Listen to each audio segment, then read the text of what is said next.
Para você que ama dividendos, dá uma olhadinha nessa planilha que está na descrição do vídeo. Ela calcula automaticamente o preço teto e tudo que é importante para você investir nas maiores ações pagadoras de dividendos, com um preço muito acessível. Fica com ela por uma semana, se você não gostar, é só você pedir reembolso. Não, concordo. E até aproveitando essa questão de que você investe há muito tempo. Se a gente colocar que você começou a investir na década de 70, então das 10 moedas que nós tivemos aqui no Brasil, que a gente já teve réis, mil réis, cruzeiro, cruzeiro novo, cruzado novo. Novo cruzado, novo cruzeiro. E depois de um tempo nem imprimia mais a moeda, só carimbava a antiga.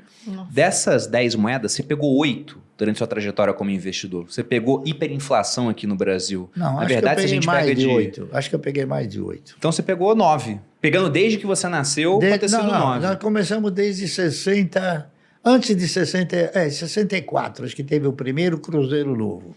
Foi na década de 70, Cruzeiro Novo, foi com os militares trocaram. Então foi logo depois do começo, Não, mas do começo do governo militar. Não, acho que teve antes, teve um Cruzeiro Novo, sim. Mas você pegou, pela minha conta, 8 das 10. Peguei todas.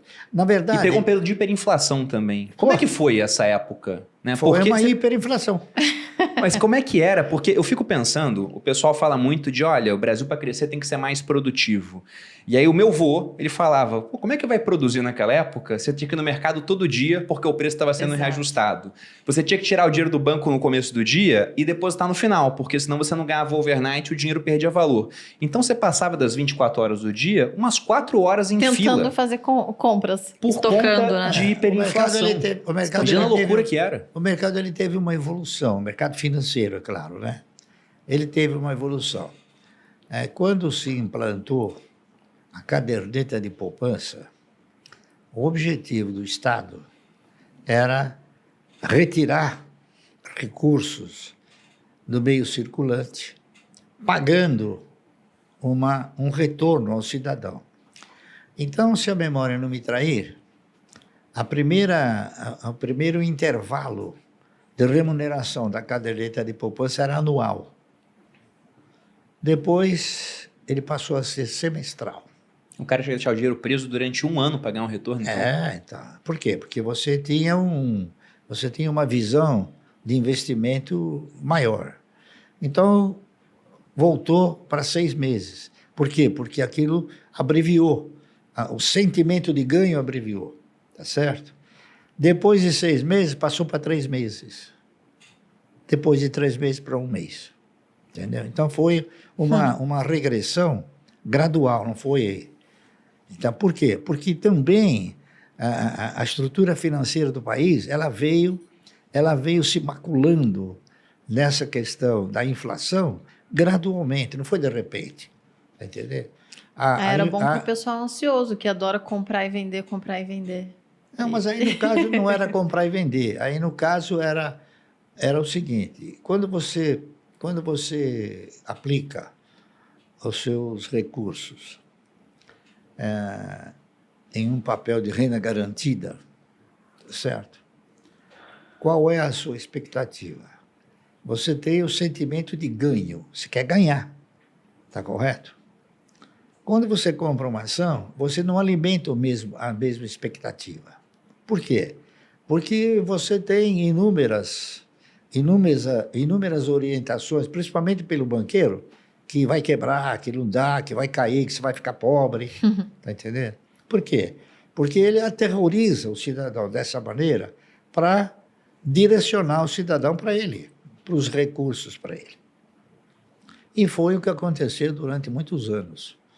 Eu não sei se você chegou a pegar, mas o Estado sempre fez um apelo sedutor ao indivíduo.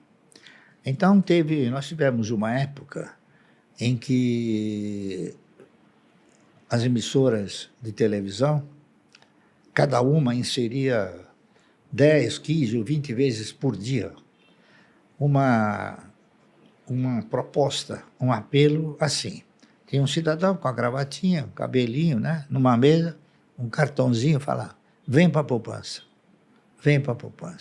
que você vai ganhar tanto, vem. Então isso aí foi seduzindo o cidadão, foi instalando nele a mentalidade do agiota, do cidadão que tem que sentar na cadeira e ficar esperando aquela migalha, tá entendendo? Isso foi se acelerando. Primeiro nós tivemos o open market, que você aplicava e ganhava por um dia. Depois do open market veio o overnight, que além do dia você ganhava de noite. Tá entendendo? Então isso aí foi acelerando a inflação. Por quê? Porque cada vez o governo precisava mais. O governo foi tendo esse foco de tirar recursos de circulação, sem que o cidadão se desse conta disso. Por exemplo, eu não me lembro em que ano, mas ele criou o FGTS. O que foi? O que é o FGTS? O FGTS é uma forma de você tirar dinheiro da empresa e ficar com ele. Uhum. Tá certo? Sim, Por quê? Porque antes disso, a empresa ficava com o dinheiro, na hora que tinha que indenizar o cidadão, ela pagava o cidadão. Agora não, ela tem que contribuir com isso. E acontece que o Estado é um péssimo gestor. O pior gestor que existe é o Estado. Por quê? Porque a maioria dos elementos que estão lá são incompetentes. Está entendendo? A grande realidade é essa. Então, se você quiser prosperar, não acredite no Estado. É o que eu fiz. Não acreditei no Estado. Acreditei nas perspectivas e nas possibilidades do mercado como um todo. E hoje, você escuta falar o seguinte: os planos. O país nunca teve um plano. O país teve conversões só, mas nunca teve um plano. Falar um plano, está entendendo? Um plano econômico de longo prazo.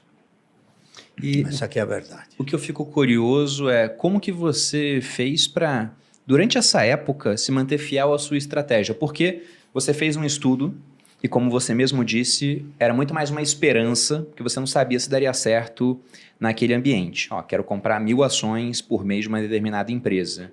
E foi fazendo isso e falou que no 8º ano o negócio já se sustentava. Só que você pegou um período do Brasil extremamente conturbado. Se a gente volta lá atrás, mas durante esse período de 40 anos, a inflação foi de no mínimo 2 dígitos todo ano, às vezes 3, às vezes 4. Um monte de planos econômicos malucos. Chegou uma época do Delfim que ele, como um bom futurólogo, não é isso? Ele projetou a inflação 12% ao ano. E ficou 2 anos como 12% em termos de imagem, mas na realidade ela era 30%, 40%. Pois é. É que nem hoje, por exemplo, né? Hoje você convive com o número que o governo dá para você, 12%, não é isso? Mas a inflação é 40%.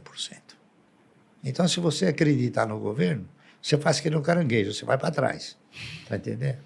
Você empresta o dinheiro para ele. Ele quer que você acredite que é 12, porque ele precisa do teu dinheiro para se financiar. Ele pega pagando a juros baixos, parte dos títulos, por exemplo, são corrigidas por IPCA mais uma taxa, quanto mais baixo o IPCA, claro, menos ele paga. Aí IPCA, IPCB, IPCC, tudo que você imaginar de IP, é tudo conversa para boi dormir. Está entendendo? Isso é a enganometria que conduz a você a sensação de que você está, através de um índice, você está sendo remunerado. Quando, na verdade, você não está nem corrigindo o seu dinheiro. Você faz o seguinte, o que eu fiz sempre. Quando chegar em janeiro, cada um de nós tem uma inflação, não é isso? Quando chegar em janeiro, você faça um apanhado seu e você faça uma relação de tudo aquilo que você precisa. E veja no dia 2 de janeiro quanto você gasta para ter aquilo. Quando chegar no dia 31 de dezembro, você só compara os preços. Você vai ver que subiu no mínimo 40%. Muito provavelmente vai ser aí bem o maior. governo fala, olha, eu te dou 12. Então o que acontece? Se você pegar aquele volume de dinheiro, aplicar para ganhar 12 no ano, e a inflação é 40 real, você não aplicou na renda fixa, você aplicou na perda fixa. Está entendendo? Que é o que eu digo. Por isso que eu não tenho, nunca invisto eu tenho alguma coisa nesse sentimento de renda fixa, porque não dá para guardar o dinheiro no colchão. Sim. Está correto? Então você tem que deixar lá, no banco. Está correto? Então o banco, eu uso o banco. Eu não me valho do banco para nada. Eu uso o banco para guardar meu dinheiro. Para não deixar embaixo do colchão. Não, com certeza. Mas sobre isso do IPCA, ótimo que você falou, porque de fato, se você pega e mede a sua própria inflação, muito provavelmente ela vai dar muito mais alta do que o índice do governo, Sim. porque na própria metodologia do IPCA, eles colocam lá que é uma cesta de consumo para famílias que ganham entre 1 e 40 salários mínimos. E a cesta de consumo de uma família que ganha um salário mínimo, uma família que ganha 40, é totalmente diferente. Totalmente diferente. claro. Eu gosto de dar um exemplo. Ó, tudo no mercado subiu 20%. Isso afeta a família que ganha um salário. E aí, por algum motivo, pandemia, por exemplo, passagem aérea caiu muito. Aí o IPCA fica mais baixo porque a passagem aérea caiu, sendo que a família de baixa renda não está pegando voo naquele momento. E nem a de alta renda, às vezes, que está fechado. Então, o que caiu porque não teve demanda. Mas o que você quer comprar está tudo muito mais caro. Então, muito provavelmente, se você fizer a sua conta de inflação em casa, de fato, a tua inflação particular vai ser muito mais alta do que a inflação que nós vemos medida por um índice, que é a do IBGE, o IPCA, e o IBGE também é um órgão do governo. Então, pode ser que eles queiram até, não estou falando que isso acontece hoje, mas o governo fala, olha, a carne subiu muito. O brasileiro nem gosta tanto de carne assim, não. Agora o brasileiro é vegano. Tira a carne aí e bota uma outra coisa para corrigir o índice. Deixa só o feijão, Bota o por pirulito, exemplo. né? Eles botam que não subiu, Põe o pô. pirulito, que o pirulito Exatamente. não aumenta. Todos os dias vou postar vídeos como esse, para você também conseguir ganhar dividendos até viver de renda. Então deixe seu gostei e se inscreva no canal.